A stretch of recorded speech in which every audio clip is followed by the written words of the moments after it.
Good morning, good morning, good morning, people. Wake up, wake up, wake up. It's your boy Ray G. This is the Wake Up Show presented by Bets TV. It is Wednesday, September 22nd, hump day, and I'm struggling. I needed coffee, Celsius, vitamin C, vitamin D, B12, Toradol. I need it all, man. Two straight days of waking up at 4:40 in the morning to work out. Gotcha, boy.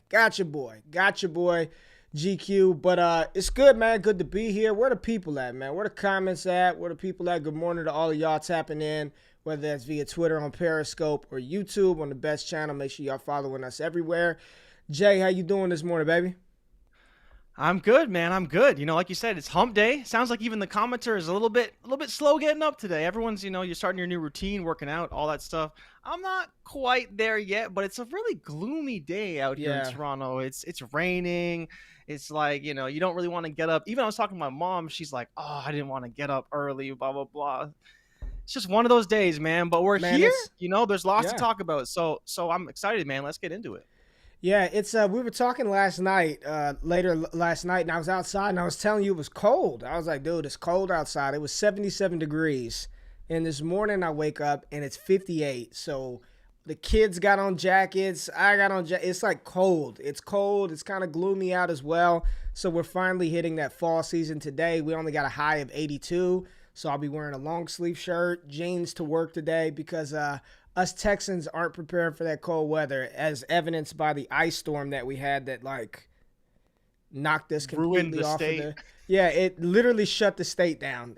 Snow, 2 inches, 3 inches of snow literally failed Texas's power grid this past spring. So we don't do cold weather here.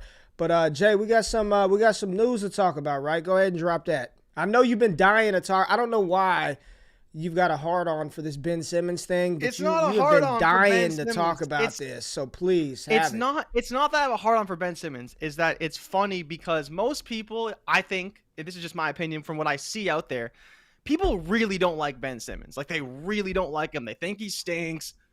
Whatever. All the superlatives to talk about Ben Simmons, even the Philadelphia media talking about Ben Simmons floating off in the river. He was the trash can. I remember seeing that clip. That was hilarious, frankly. But Ben Simmons reported that he's not going to go to 76ers training camp because he wants to be traded. He's sick of all the antics. He's probably sick of the media. He's sick of Joel Embiid and Doc Rivers talking shit about him in press conferences just to kind of walk those statements back a little bit later. Is Ben Simmons good enough to hold out? Because the direct comparison would be James Harden. Ben Simmons ain't James Harden, that's for sure. He's no MVP. He's no scoring champion. It's not quite there. He's got 4 years left on his contract and wants to be traded. Is he overrated, underrated? I don't know. But regardless, Ben Simmons wants to be traded. He's got 4 years, $147 million still left on his contract. A lot of money to leave on the table right now. If he could get fined, who knows what's going to happen? Players have a lot of leverage in the NBA. So we'll see. But Ben Simmons wants to hold out, wants to be traded. Where he would even go, I have no idea. I'm not sure if there's too many teams lining up for his services. I know that Daryl Morey did deny some trade requests, but he was asking for like 4 first-round picks. So I just don't see how that is a realistic scenario for Ben Simmons. He's probably like a 2 first-round pick player, especially when you consider that contract at best. But he's holding out. So whatever. Let's move on to the real news. Denver Broncos star defensive end Bradley Chubb is undergoing foot surgery to remove some bone spurs in his foot. This actually came up in training camp, but the problem was they tried to rest him, hoping he would just kind of heal naturally. That's not the case. In the end of I think it was at the end of the first half, he noticed more sharp pains and tried to walk off the field. Wasn't able to do so, so he's ending up having surgery. He's hoping to return by the end of the season, but we know bone spurs are tricky, and so we're not really sure when he's going to be back, but it could be many weeks for him. And the Broncos take on the Jets too. So good luck with that one. Good luck with that one. Yeah, the Jets are in trouble either way, whether Bradley Chubb plays or not. True. And then Fernando Tatis Jr. came out yesterday and clarified his statement between the rift with him and Manny Machado, saying all was good. Everything's okay in San Diego. Of course, it helps that Manny Machado hit 2 bombs last night and the Padres won over the Giants. But again, we'll see what happens with that. San Diego is one of those teams. I believe those 2 guys are tied together for the next 8 years because I believe Manny has a 10-year contract and then Fernando Tatis has a 12 or 13-year contract. So those guys got to get along because they're going to be tied together for a long time. And then as well, your boy, the dude who's trying to crush your dreams, Shohei Ohtani, hit his 45th bomb yesterday. So he's trying to catch up to Vlad. We'll see if he does, but he's been in a slump for a while, hasn't hit a home run in a while. So good for him to hit his 45th home run. Pretty amazing to see him hit 45 home runs in one season. Yeah. We probably won't see that from a guy who pitches ever again. My baseball bet dreams are coming to a rapid end, man. I need Vlad. Did Vlad do anything? Did the Blue Jays play last night? The Blue Jays won. They beat the Rays in a really tight game, but Vlad didn't do anything. He did his thing, but he didn't do a whole lot. There was a lot of drama in that game, actually, with the strike zone and the umpire and stuff. But, yeah, they ended up winning, thankfully, so the Jays are looking good as far as the wild card goes. All right, appreciate you, man. Thank you for that morning update. And now we're gonna start getting into these NFL games earlier. That way, by Friday, we can just have a conversation, lock in our bets, lock in our picks, share with y'all, be transparent. So we got to start getting into these NFL game previews. We're up to week 3, so let's go ahead and jump into the Thursday Night Football preview once we start the morning run. Wake up! This is the morning run.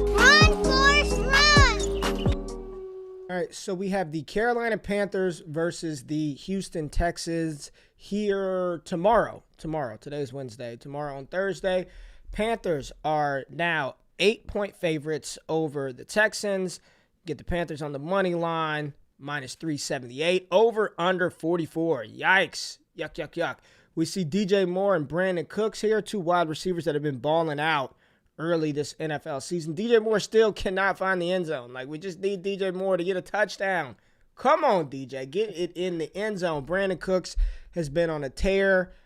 Just been playing phenomenally so far early this season. Implied team total, Carolina 26, Houston 18. Houston will be without Tyrod Taylor. And they will start the rookie out of Stanford, Davis Mills, who threw for 100 yards, 1 touchdown, 1 interception, in relief of Tyrod Taylor last Sunday. But now he's the guy, and he's going against Carolina's defense, which is one of the best defenses in the NFL. I know when we talked about this, the recap of the Carolina Panthers game last week, Jay, you said you had some information about this defense that you wanted to share that we didn't get to. So you want to talk about that defense? Yeah, so the biggest thing with Carolina, right, it's easy to see what they did in their 2 games. First game against the Jets, not overly impressive. The Jets looked terrible, but I believe they still had like 5 or 6 sacks in that game, which is impressive because the Patriots didn't put up those kind of numbers. They did get the interceptions, though. Zach Wilson still looked terrible, regardless of the situation, apparently. So it kind of left us figuring out, is this defense for real? How are they really going to look? And then they put up another stellar performance against the Saints. And so I think it's time that we start to say this defense is legit, like not just kind of legit, but really legit. All the playmakers they have on the outside, they're really flying to the ball. And currently in the NFL, they are number 1 in yards per carry and rushing yards allowed. So they've only allowed 95 rushing yards on the season and are only allowing 2.7 yards per carry, which is phenomenal. Like, again, it's only 2 games. Yes, they've only played the Jets and the Saints, but the Saints are no slouch on the ground, not by any stretch. Even with Jameis Winston at the helm, they still put up over 100 yards against Green Bay. Carolina hasn't even allowed that on the season. So when you think about it from that perspective, and I believe the Saints only had 6 first downs in the entire game against the Carolina Panthers, where the Panthers had like 28 or something ridiculous like that. So from that standpoint, it's going to be tough sledding for Houston. Houston has a pretty good team, better than we expected. I guess we'll see how it looks with Davis Mills. I'd love kind of a quick scouting report for the people who don't know Davis Mills, and if you can kind of tell us some more about him, because I know, he went to Stanford, kind of known as being a fairly accurate quarterback, but I think you viewed him as somewhat of a low ceiling guy. I know when I watched him, I never really loved the intangibles, but the thing is that people talk about him like he's a smart quarterback, was in the system for a long time, well coached. Just kind of one of those things that a lot of 3rd round, 4th round quarterbacks you like to see, like Dak Prescott's one of those guys. He doesn't turn the ball over, very methodical, can run an offense, can be a good leader. And I think we saw some good things from Davis Mills this week. So I'm curious if you have any thoughts on him and kind of how you feel about Davis Mills overall. Yeah, so real quick, and just to speak to that Panthers defense, the thing is they've got speed and athleticism at every level of the defense, right? On their D-line, Brian Burns, just a freak athlete off of the edge. there was a spin play against the Saints right tackle, Ryan Ramczyk, who's one of the best right tackles in the league, just made him look silly. Then you got Derek Brown in the middle, Yatir Gross-Matos as a backup player. And then at the linebacking core, you got Shaq Thompson, who was a dual threat guy out of college in Washington. Pair him with Hassan Reddick, who seems to have found his way. He was a first-round pick of the Cardinals, found his way with his former college coach at Temple, Matt Rule. Hassan Reddick is playing well. And in the secondary with Deontay Jackson, Jeremy Chin, one of the best up-and-coming safeties in the NFL, and then J.C. Horn. When you've got A.J. Bouye as your backup, cornerback, playing the nickel, playing the slot. Wow. Defense is legit, man. And Matt Rule took a lot of heat for going straight defense a year ago in the NFL draft, and it seems to be paying off. So Carolina's legit. Like, that's a good defense. Now, I do want to see them versus a better offensive team. I think once they play like Tampa Bay or one of those interdivision games, I think we'll see a little bit more of what that Carolina defense is made of. But right now, dude, they look legit. But Davis Mills, for those of y'all don't know, coming out of high school, man, real quick, right now, that's a good bet. That's a great bet. I mean, can you look that up while I'm talking, man? Just see what Matt Rule Coach of the Year odds are, because to take this team who looked pathetic, to take a Sam Darnold who looked broken and washed, and really figure this thing out and have them playing the way they are, I don't know if he wins it, but this would be a good bet. But for those of y'all who don't know, Davis Mills, coming out of high school, dude was a 5-star recruit. He's a top 15 player in the country, #1 pro-style quarterback in the nation. I mean, he was a high 5-star. When you're a top 15 player coming out of high school, Army All-American, out of Norcross, Georgia, who Norcross has a history of producing high-end collegiate talent, he was thought to be really, really good. Like, he was going to be a good pocket passer. Some people said he could be Andrew Luck type clone. I think the comparisons with being a pro-style quarterback at Stanford, and never materialized at Stanford. He's got all the physical tools, but here's my thing with physical tools. A lot of quarterbacks have the physical tools. Jamarcus Russell had the physical tools. C.J. Ponder, E.J. Manuel had the physical tools. Blaine Gabbert had all the physical tools in the world. Jake Locker. But you got to have it together up here. And you got to be able to do what's up there out on the field consistently. And Davis Mills never showed the ability to do that consistently at Stanford. One of those quarterbacks I talk about, not a floor raiser. He never could take that bad Stanford team, put him on its shoulders, and say, let's go get it. So my expectations for Davis Mills in his professional debut against the best defense in the NFL, or top 3 defense in the NFL, is slim to none, especially coming off of a short week where he doesn't have a lot of practice time. These teams that play on Thursday, they get 2 days of practice, 2 days of real practice, and then it's time to go. Really puts those teams at a disadvantage, and even more so when you've got a young rookie quarterback. So I'm not expecting a lot out of Davis Mills. That's who he is. But luckily for him, he does have 3 very capable running backs, and I think that they are going to try to lean on Mark Ingram, Phillip Lindsay, and David Johnson. And as weird as it sounds, all 3 of those guys have had success early in this fantasy season. All 3 of them. Like, you don't feel good. It's roulette picking which one is going to have the game. But all 3 of those guys have found success early this season. All 3 of them have been involved. Seems like Mark Ingram is the hammer, the grinder. He's going to lead the team in carries. They're getting David Johnson and Phillip Lindsay out in space, throwing them the ball. All 3 of those guys have touchdowns. They've all produced for us in fantasy. You don't feel confident starting either of those guys. And then we talked about it, Brandon Cooks. Right now, I think he's a top 12 wide receiver in PPR formats. Just throw it to him, give him all the targets, and I do think that's what Davis Mills is going to do. I think the game plan is going to be run the ball, control the clock, try to keep Carolina off of the field, and get the ball to Brandon Cooks. No Danny Amendola, no Nico Collins. I really don't know who the other pass-catching weapons are for the Texans. I know Pharaoh Brown at tight end had a little bit of buzz, but that's a long-winded overview of who Davis Mills is and what I think to expect from the Houston Texans in this Thursday night matchup.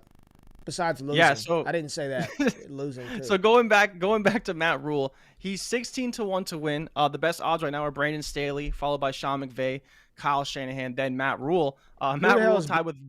Who's Brandon Staley? Is that the? You don't even know. Look it up. You don't even know who he is. You don't even know who he's number one. He's number one. Oh, he's the Chargers coach. Which I don't know how he's the favorite. How's he the favorite? Yeah, that doesn't make any sense. But he's the favorite. So he's the favorite. Okay. I don't know. He's a betting favorite. Okay. Then you have, Arthur Smith is 18-1, Sean McDermott 17-1, Sean Payton 16-1. He could definitely, make a run. Vic Fangio, I don't know how I feel about that, but I do like Rule. I think Rule at 16-1 is a pretty good bet because like Sean McVay, Kyle Shanahan, they don't need Coach of the Year awards. They have good teams. Staley, again, he inherited a good team, so I don't know. Like, I don't know how I feel about it. But this game is going to be interesting. And I'm curious how you think it's going to play out. Like you mentioned, they're going to lean on Mark Ingram, David Johnson, Phillip Lindsay. The Houston Texans do run the ball, I believe, 54% of the time, which was shocking to me. Damn.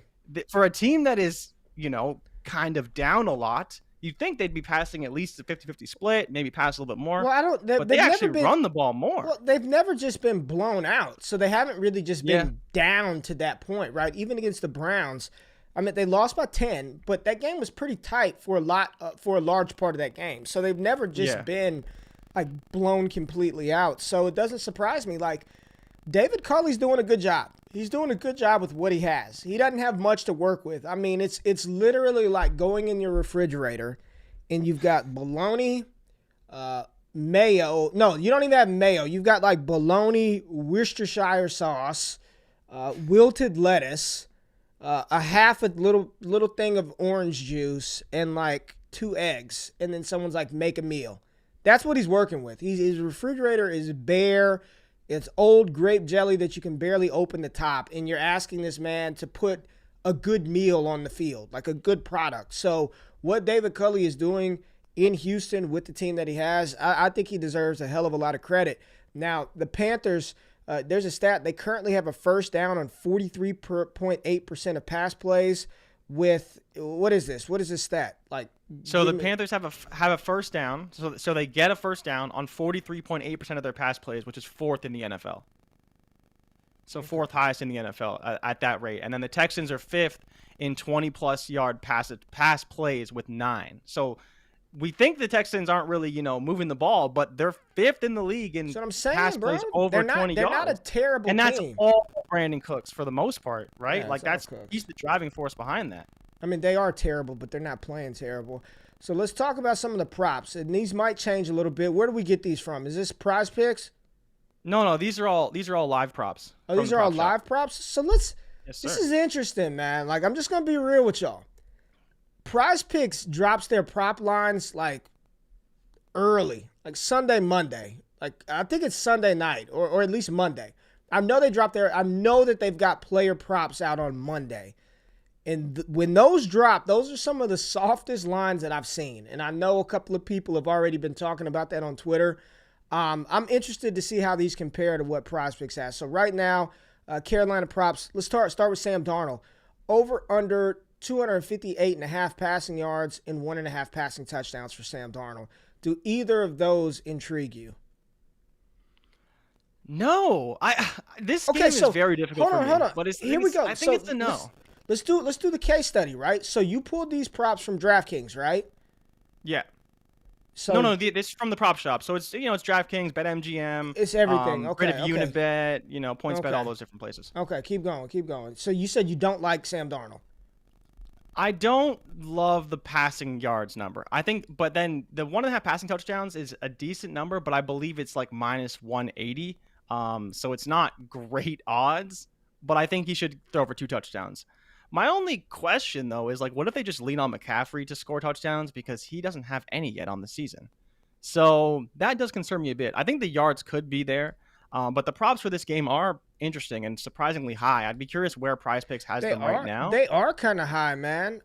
Prize Picks is a little high because they've got Sam Darnold, his passing yard prop total at 263.5. Yeah. Sam Darnold at 263. Now, Davis Mills is a little bit lower at 205 opposed to the 218 yards that you had pulled. Davis Mills is a little bit higher on those. I don't know what the game's – I don't know how Houston's they gave up like 95 on 11 carries to Nick Chubb, right? Yeah. I mean, I would probably all I know, I don't know who's going to catch the ball. I don't know how many passing yards Sam Darnold is going to have. All I know is Christian McCaffrey is going to be involved heavily. Like that's the only thing that we can all guess, right? Like I don't even think it's a guess. We know Christian McCaffrey is going to run the ball and he's going to catch the ball. How many receptions did he have last week? Because right now he had 5 receptions last week and then 9 in week 1.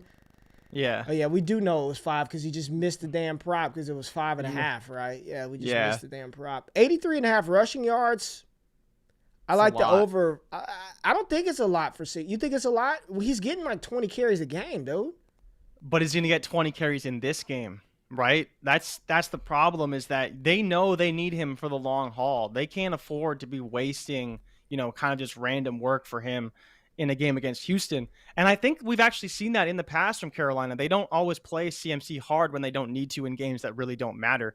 I fully expect them to win this game easily, but even if they are in a close game, it may force Sam Darnold to do more of the work rather than put more of the work on CMC.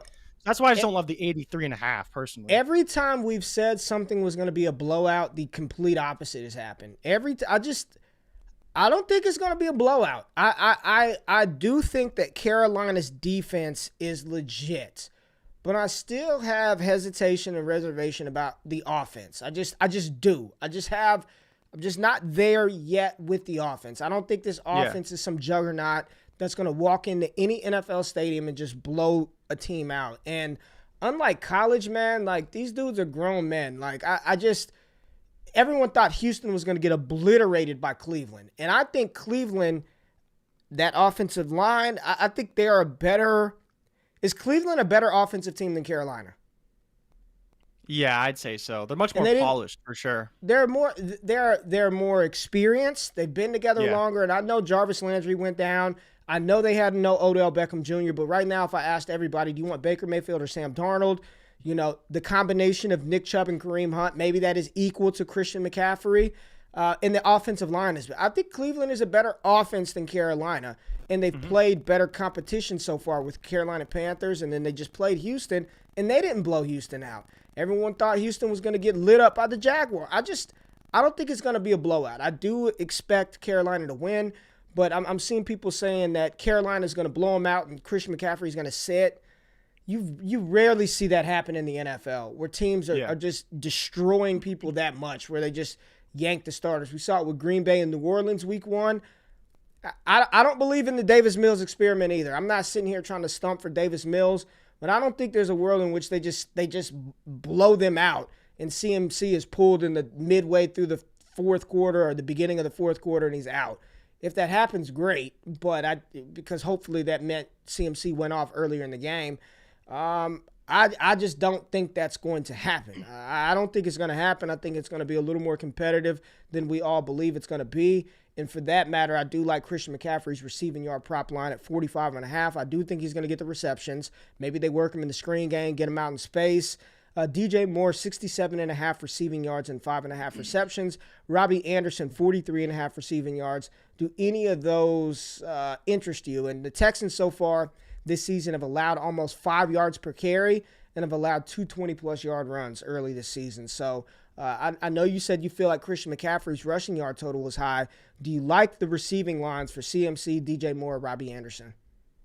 I think my favorite right now is actually DJ Moore's. And the main reason why really is his involvement in the offense. A lot of people walking into the season, they expected a lot of the Robbie Anderson, and we haven't seen it yet. It's been a lot of DJ Moore, and he's played really, really well. I know I started him in DraftKings this week.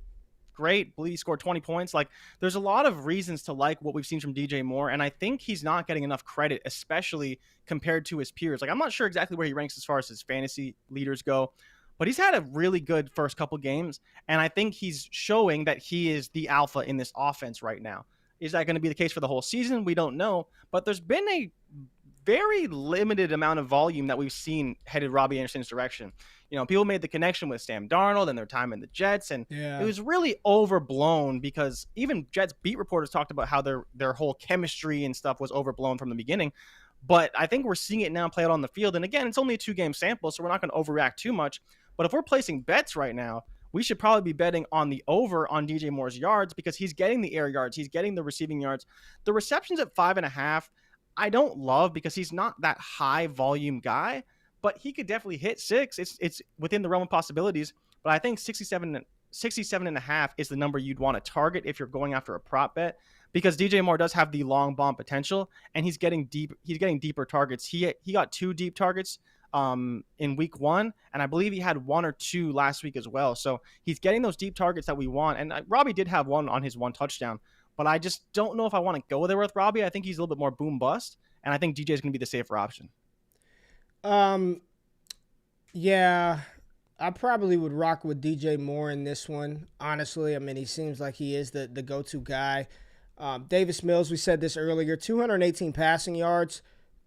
Do you think that's within his range of outcomes? I mean, 218. I do. If they're going to be down, if the narrative, make your bets tell a story. We always talk about that. Have your bets tell a story. If the narrative that you believe is Carolina's going to roll them, then Davis Mills is going to be in a position to throw the ball, right? And if you're throwing the ball for 3.5 quarters, 2.5 quarters, 218 should well be within his range of outcomes, especially when you have Brandon Cooks, and then you can get the ball to some of those running backs. So do you like that 218 passing yard line? And then what about 1.5 touchdown passes? He threw 1 versus Cleveland, good defense. I like the half interception for him to throw 1 pick. I mean, you got a minus 189, which is the problem with the bet. You roll that into only a making parlay, half your money though. back. You just roll that into a parlay. That's just something He's to give probably you a little gonna more throw a juice. pick. Okay. Mark Ingram over under 34.5 rushing yards, and right now he's 4th in the NFL in yards after contact per attempt, but he's only averaging 3.27 yards per carry. What do you think about these rushing yard lines for Mark Ingram? And I'm assuming David Johnson and Phillip Lindsay didn't have anything in. They do have some lines. I looked at David Johnson's, but I wanted to look at Mark Ingram because the line was so low. So 34.5 sounds like a super beatable number, but he's also only listed for 9.5 carries on the sports books right now. And that's coming from a guy who had 24 carries in week 1 and I believe 18 carries in week 2. So now they're basically saying it's going to be Davis Mills and Davis Mills only because they're going to completely abandon the run with Mark Ingram. And then on top of that, I was even more shocked to see his receiving yard number at only 2.5 yards. For Mark Ingram is he's a capable pass catcher, but he only has 1 target for -2 yards on the season. Yeah, I'm not. So they don't how have is him on that the going to field. work? They don't have right? him on the How field. They don't have him how on are the you going to field. get there? He's not. I don't get it. I don't get it. Not. How did he become this one-dimensional back who probably has, for his career, 2,000 or 3,000, maybe not 2,000 or 3,000 receiving yards, but he's probably over 1,500 to 2,000 receiving yards for his entire career, and somehow he can't even get on the field? No, bro, he doesn't have that many receiving yards. And I don't think it's a product of Mark Ingram. I think it's because they have Phillip Lindsay and David Johnson. That's what it is. They have Phillip Lindsay and David Johnson, so you just slam Mark Ingram up the A gap and the B gap. Just continue to slam him up the middle, and then when you want to spread out the defense, you put in David Johnson, split backfield Phillip Lindsay, you send him out wide. I mean, it's a really good plan. We hate it for fantasy football, but for an NFL team, you wear him down with Mark Ingram. Just hand him the ball, slam it up the middle, have the linebackers crashing down to stop the run, and then you put your speed on the outside with Phillip Lindsay and David Johnson. So it's, from a scheme perspective, it makes a ton of sense. So I'm not shocked by that, and I don't want any Mark Ingram damn receiving lines, whether it's receptions or yards. That's just, you're just 2.5 yards. That's 1 catch. That's just a Hail Mary. You might as well stand in the mirror with your rosary beads and just pray the entire game that they just throw to him, because he's not going to get it, man. Last one from this one, Brandon Cooks over under 68.5 receiving yards, 5.5 receptions in week 1. Cooks had 3 deep targets of his 7, which was tied for first in the NFL with Tyreek, and 42% deep target share was tops in the NFL. Brandon Cooks, 68.5 receiving yards. What do you think, man?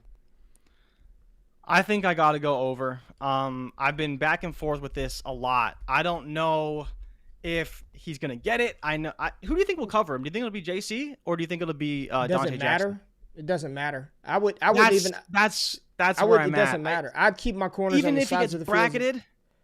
I'd keep my corners on the side of the field that they're on, and then just Deontay Jackson or J.C. Horn. I'm not going to travel any of them for Cooks when let's see who the second receiver is going to be this week. Danny Amendola out, Nico Collins out. You've got Brandon Cooks, Chris Conley, Anthony Miller, and Andre Roberts. So it could be Miller potentially in the slot if It's he plays in probably the gonna slot. be it's probably gonna be Conley on the outside with Cooks, Miller in the slot. That's probably what they're gonna roll out there. Yeah, Ugh. yeah. Miller would be interesting though, because Miller's a talented player. He just didn't really work out in Chicago. Like he was a great separator. It showed in advanced stats, but for some reason just didn't work out. They We've ended up getting rid of spent him. way too much time talking about this game. Like we've It's gonna spent a be a lot. great game. Watch it be a It's good gonna be a game. great Every game. game that we said. Remember is gonna be last week? Last week it was I know. Washington the Giants. Gonna be a terrible game. Came down to the wire. It was a Did great you game. not hear me say that 10 minutes ago? I literally said the same thing. I already No, said you said that. it's gonna be a close game. I'm just re-emphasizing the point. All right, let's Don't look worry at the about it. other slate here in week 3. So what do we have? We've got Washington, Buffalo, the football team versus the Buffalo Bills. The Bills blew out the hapless Miami Dolphins last Sunday, and now they get the Taylor Heineke-led Washington football team coming off of a big week for Terry McLaurin. You got McLaurin, you got Logan Thomas, you got Antonio Gibson. They shut the Dolphins out. The Washington football team defense has been decent, but it hasn't been as good as we probably thought that they were going to be. I'm still waiting for the Chase Young blow-up game. Is it going to happen this week versus Josh Allen? I do not know, but what I do know is Washington's defense is allowing 11.1 yards per reception and 4.4 yards per carry, both middle of the pack in the NFL. So defense is not one of the top defenses in the NFL.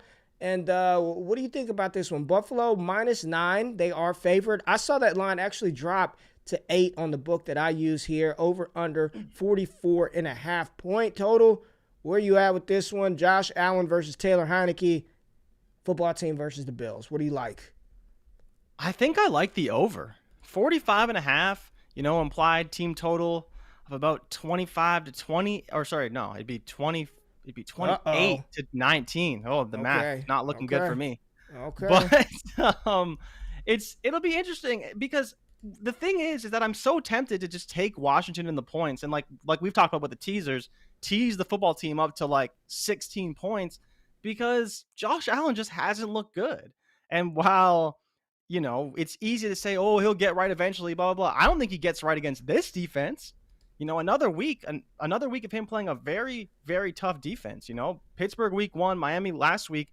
Miami's got a good defense. They didn't play that well on offense. They didn't do their defense any favors, but I think we fully expect Washington to be decent again. They haven't looked like the top defense we expected, but they're not a bad defense. They can still rush the passer. They can still get Josh Allen. No. And they looked okay. But what I will say, and where I'm really intrigued by the lines, is that Josh Allen's rushing prop should probably be in play. Because if Daniel Jones can rush for like 100 yards against the football team, Josh Allen can probably do the same thing. Yeah. And I could see them employing the same strategies. Maybe they do some run-pass option with, Diggs in the slot, Singletary with the handoff, and they just run RPOs all day long. And you can see Allen. How good is Singletary looking early this season, man? Really good. He's looking like Motor again. He's looking really like good, man.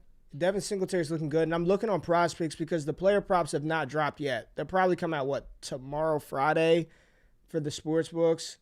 Yeah. So sports books tend to be about you see it today a little bit, and then you see it as well a bit tomorrow, depending on the game, the slate, because some games we're just not sure the status of certain players, so they won't release any props.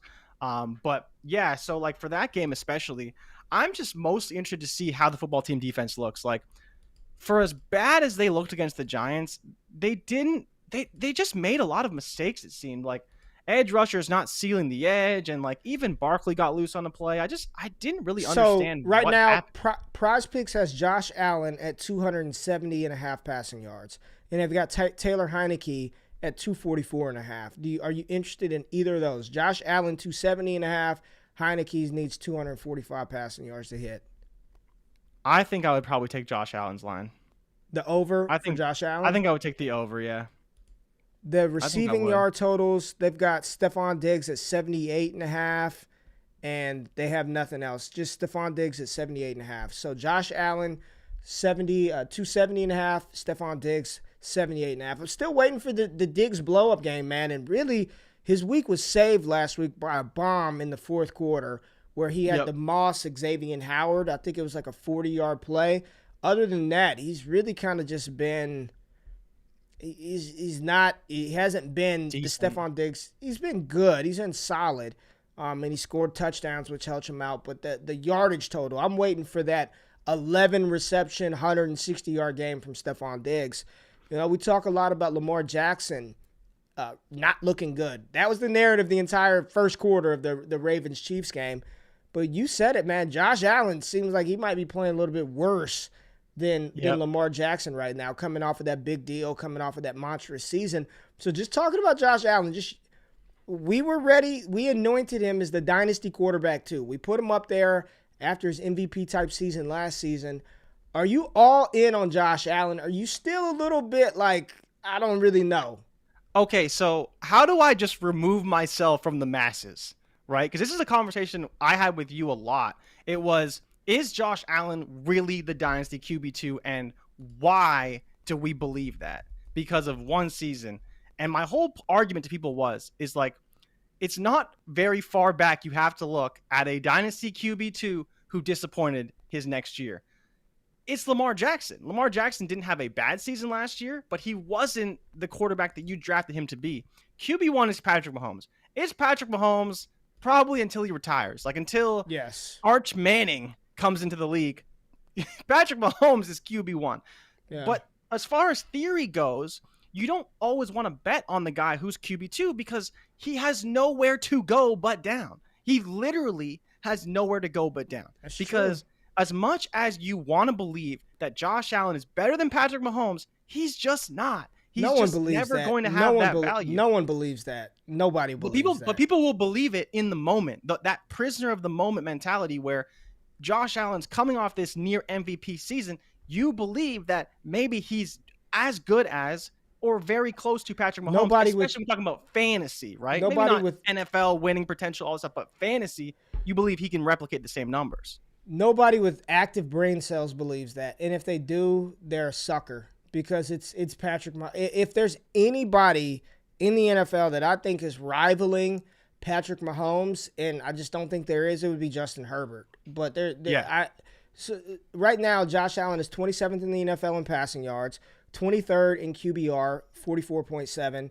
He's tied for 14th with 3 passing touchdowns. I mean, and I get it. It's Dolphins, 2 games. It's 2 games. Dolphins were a tough matchup, and then I forgot who the Bills had in week 1. But Pittsburgh. Which he got 2 tough matchups. Which we just saw Derek Carr light them up for almost 400 yards as well. We just saw that happen. So MVP Carr? I think he's definitely in the running. I think it's Tom Brady, Patrick Mahomes, Kyler Murray, and probably Derek what was Carr. a crazy stat I saw today? What do you think Russell Wilson's passer rating is? His passer rating? I don't know. I have no clue. It's 146. Wow. And the most you can get is like what? 153 or 158 or something. Yeah. Yeah. Russell Wilson? It's 146. Damn. Yeah. Yeah, I'm seeing a lot of people chime in. Josh Allen is caught up to Mahomes, in quotes I saw during the summer. It was absurd. It is absurd. But you're right, the prisoner of the moment. I mean, and I guess the real question is how much of last season was Josh Allen, like that's what he developed to? Because he went from like not good to great in one season.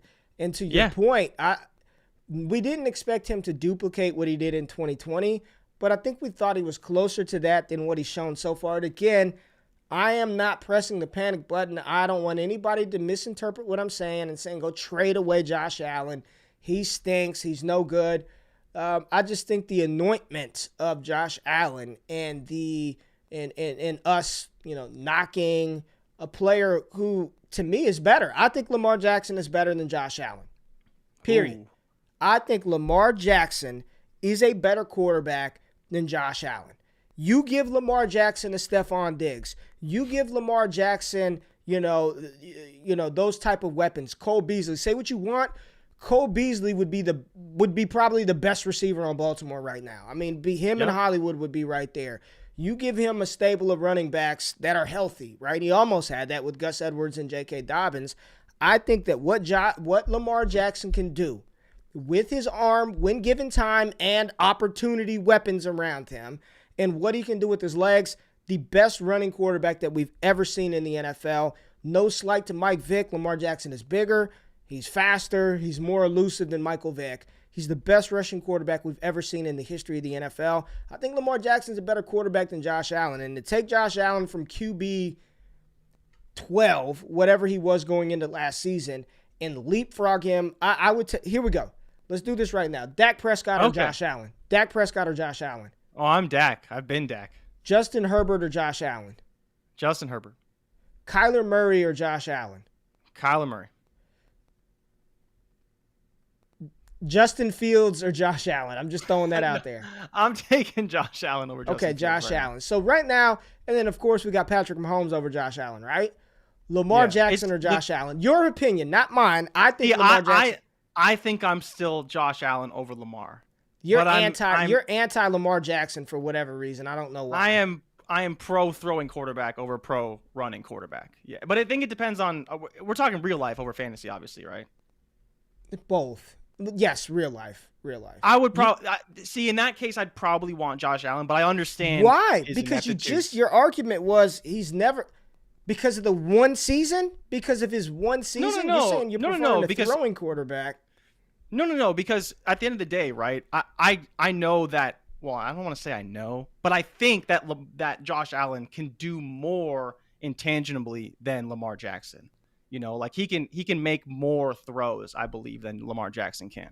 Again, the weapons aside, but I think like intangibly, we know that Josh Allen can do more than Lamar, and that's why I would take Josh Allen. 45 has something to say. Wrong. No, he does not have more intangibles than Lamar Jackson. Get out of here. Why not? He can still run. Why not? No, he can still run, and he's a way better thrower of the football. All right, better. All right, that's Buffalo. Look, this is why we start early, so we can have more dialogue here. I'm taking Lamar Jackson over Josh Allen. I think Lamar Jackson's a better quarterback, fantasy and NFL. I prefer Lamar Jackson. You take Stephon Diggs away from Josh Allen, and you give him Miles Boykin, Hollywood Brown, and Sammy Watkins, and you see what he does.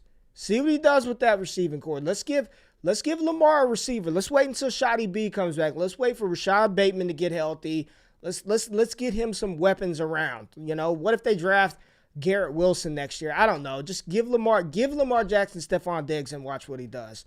Right now, Antonio Gibson, they've got his line out on prospects at 65.5. Do we have Antonio Gibson in the show? What do you think about Gibson, man?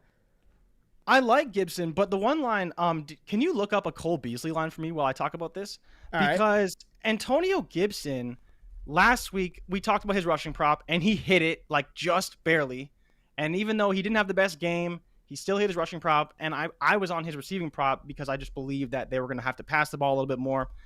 But, oh, man, I can't do it with Gibson right now. I haven't quite seen the explosion. They haven't been able to run the ball as effectively as I hoped. Week 1, he looked pretty good. But again, against this Bills defense, the Bills defense is good too. Like, they're going to be able to stop the run. So even 60-something, I'm kind of iffy on it. Like, how do you feel about that? Yeah, I know, Stone, you can come after me about the intangibles, but I'm still taking Josh Allen. But again, about Gibson, man, I don't know. It's a line that's perfect because if he does well, he'll hit it. But if he doesn't, then he's not. Like, I think it's too high to really say he's definitely going to go over or definitely go under. No lines for Cole Beasley. And so far this season, Gibson's had 90 rushing yards and 69 rushing yards. We've seen him no less than 13 attempts. He had 13 attempts versus the Giants, 20 attempts against the Chargers. 65.5 seems low to me for Antonio Gibson. I think he is going to get to work. Heineke looked good, but they still need to run the ball. They're going to run Gibson. And, I still like the line. I'm going. This is the volume. I don't know if I would bet it. I don't know if I have the conviction to actually put money on that play, but I still like Antonio Gibson there. Nothing for Terry McLaurin yet. I'm not seeing any Terry McLaurin lines, not even on prospects, nothing for McLaurin, but whatever his line is, I think we saw what Taylor Heineke wants to do. He wants to get the ball to T-Mac, and that's what's up. Like, get it to Terry McLaurin. So whatever his line is, which if I had to guess right now versus Buffalo and Trey White, What are they going to have it at? 78, 78 and a half, something like that for McLaurin? I don't think so. I think it'd be You think probably closer higher? to like 71-ish. I Okay, don't think you it'll think be that lower. high. You think I don't lower? think it'll be that high. Yeah, Okay. I like. There's a lot of respect to McLaurin, but what was his number last week? Wasn't it only like 65 or something, or 67? I don't remember. I don't even think it but was I in know the he- 70s. Yeah, So I even don't after the big remember. game, like I don't think it's going to jump that high, especially because again, Buffalo's got a good defense. If they were playing someone who sucks, then you may get him because like even on the highest end receivers, Stephon Diggs, DeAndre Hopkins, Keenan Allen, they're the guys that get those 78 to like 86 Okay. numbers on the over unders. That's fair. I don't think McLaurin's quite there yet, but maybe I'm wrong. You know, I Well, think he's probably no, closer to I a mean, 73 or so. Against Trey White, it might be 67 and a half. It may be right at 70 and a half yards. Can McLaurin get that? Yeah. And I think he does. I think we saw the game plan from the football team, get Terry McLaurin the ball. So let's talk about Chicago and Cleveland. And right now, I saw a report that Chicago is gearing up to start Justin Fields in this matchup versus the Cleveland Browns. So I don't know how good Cleveland's defense has been this year. I know they gave up points to Kansas City and gave up points to Houston. So I'm pretty sure they're not ranked very high, but they still have Myles Garrett, Jadeveon Clowney, the cornerbacks, Ward, Denzel Ward, Greedy Williams, Ronnie Harrison at safety, Jeremiah Owusu-Koramoah at linebacker, just a playmaker out there. What are you thinking about this matchup right now? And I'm looking at the show sheet. They've got Cleveland favored by 7, over under 46 and a half. You say you expect this to be an ugly matchup with little scoring because both teams have really good defenses and they'll lean on the run. What are your thoughts about this one? And in particular, Justin Fields getting his first start versus Cleveland. At least that's what we think. The start, I would say I'm not overly encouraged. Again, short week, and he did not look so great against what I consider to be a middle-of-the-road defense against the Bengals. It's just, I don't think there's a lot of positives heading into this game. You know, Jarvis Landry not playing, a guy who could just help move the chains, keep drives going. Of course, Nick Chubb, Kareem Hunt out of the backfield, but that's going to kill the game as well. We know that Chicago's going to lean on the run, especially if Justin Fields is in the game. And as well, if he's the one running the ball, again, that's going to keep the clock moving. Yes. You know, he'll throw the ball to Darnell Mooney, he'll throw the ball to Allen Robinson. But I think when push comes to shove, they're probably going to both lean on the run heavily, especially missing weapons. I don't think we expect Odell to play in this game. So I don't know where that leaves us other than a lot of good running backs and some decent quarterback play and 2 great defenses. That's why I'm leaning towards the under. Like, if you want to pick Cleveland to cover, I'd say, okay, maybe. But, I mean, the Bears just played the Bengals super tight all game long, and they won that game because of their defense, not because of their offense. Cleveland just played a game where, the defense didn't play very well against Houston, or maybe Houston just played up to the moment. The offense played pretty well, but I don't think they're going to have the same success against this Bears defense. And to talk about the over-under at 46.5, to me, is just way too high because You think it's when too you look high? at Well, yeah, because the big thing with this game, and the reason why I was so intrigued by this number, is because both teams are 1-1 against the over-under right now. But the reason why is because they went against the Rams, like the Bears went against the Rams week 1, and Cleveland went against the Chiefs. But last week, Bengals in Chicago was like 17-12 or something, like 17-10. It was a terrible game, super low scoring. And then the Browns still didn't hit their over against the Texans. It's a good point, man. Good point. So that's where I'm just like, if this game is really going to be as low scoring ball control as I expect, they could easily have, like this game is basically 27-20 and you have to go over that to hit the over. So for me, it's like that's no Jarvis that's a lot of Landry, no Odell Beckham Jr., rookie quarterback. Even though we like him, he's a rookie quarterback starting his first game on the road in Cleveland where the fans are crazy. Cleveland has a good defense. I like that story. I like that narrative. What I would like is I'm interested to see what Justin Fields' rushing prop is at because I probably would take the O. Justin Fields right now is one read. If that one read ain't there, he's taking off running, which is fine. Running. He's running the ball, and we know he runs a 4.4. Right now, Prize Picks has David Montgomery's rushing yard line at 61.5, Nick Chubb at 78.5. Do you like either of those lines? Nick Chubb, 78.5, David Montgomery, 61.5. I think I'd be inclined to take the under on Chubb. I think I would leave Montgomery though, because last week I was betting on Montgomery to have a good game. So did and I. he just didn't. He that Bears offensive line couldn't do anything.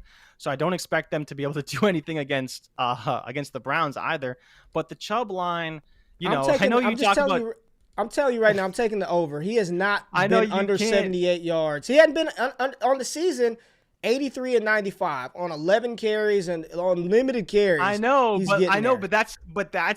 but hold on, because we had this argument yesterday. You talked about how when's Nick Chubb going to get 25 carries to where he has a good shot of hitting that over. Joe Mixon, I don't know what his number was. I have to look it up really quickly. But Joe Mixon had 20 carries last week, and I don't even think he had 69 yards on 20 carries. Now, do I think they're similar caliber running backs? Kind of. Nick Chubb's a better running back. But is Nick Chubb going to get 20 carries to where he can get I don't think he needs 20. I don't think he needs 20. But if he only gets 15, that's a lot of yards. All I need him to do is carry. I just need him to get 79 yards. And if my thing is this, how does Cleveland get to 27 points? Think about that. How does Cleveland get, if the implied total is 27-20, how does Cleveland get to 27 points? What I can guarantee you is it's not going to be Anthony Schwartz. It's not going to be Demetric Felton. It's not going to be Donovan Peoples-Jones. It's not going to be David Njoku, Austin Hooper, or Harrison Bryant. If they're going to get to 27 points, it will be on the back and on the legs of one Nick Chubb. In 78.5 yards, he's over that both games of the season on limited volume. So in a game where Cleveland's coming in depleted their pass-catching weapons, their most dynamic pass-catching weapons, Odell Beckham Jr. and Jarvis Landry, they will lean on Nick Chubb versus Chicago, and Nick Chubb will hit the over. Okay, so to give you some perspective, right? Kansas City I just gave the perspective. Is the worst team against the run this season. They are the worst team against the run. They're allowing 6 yards per rush this year. Mm-hmm. Obviously, they just played the Ravens. The Ravens killed them, and they played these Browns week 1. Then last week, they played against Houston. He averaged 8.6 yards a carry. Do you expect him to average 8.6 yards a carry against Chicago? You just don't. What I expect is I just gave the perspective. He's going to get over 78.5 yards. But so you think that Cleveland's going to hit their team total of 27? I think Nick Chubb is going to run. They're not going to get there. I think Nick Chubb is over 78.5. That's what I think. He's over 78.5. Lock it. And I'm going to put a whole unit on it just to prove a point. So Nick Chubb over 78.5. So let's talk about the next game. Baltimore-Detroit. Baltimore is at Detroit. Detroit coming off of a bad loss versus Green Bay. Baltimore is favored by 8 points. Over, under, and this one is 49.5. And you do have an interesting stat that I like again in this Detroit-Baltimore game, Jay. Yeah, Detroit is 2-0, hitting the overs this season, playing the Ravens, who are also 2-0 and hitting the overs this season, which is interesting because, you don't expect Detroit to hit overs, but they're scoring enough points to where they're getting there. And the Ravens have just been shootouts 2 games in a row.